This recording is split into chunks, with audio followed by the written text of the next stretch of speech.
Good morning. It's nice to see you. Hey, boy, I'll tell you, I go out shopping with my husband today, and people recognize me in the grocery store. I saw you on TV, or I watched your food channel on YouTube or Facebook, and I'm feeling a little bit like a celebrity.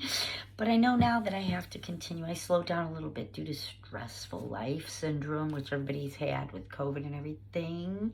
But now I'm getting inspired again, actually, by people recognizing that I did something there and they're really liking it or complimenting me or supporting me. And in so many ways, every time I go out, I run into somebody. Today, my husband was with me, and a woman stopped us in Mark's and said, I know you, you're Gina. I saw you on TV.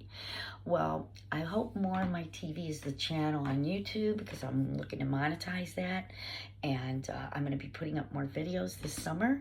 So I hope to see you there. I'm even going to take you grocery shopping with me one of these times. If he lets me go. I spend too much money. But anyway, good husband. Have a great day and strive to be happy always.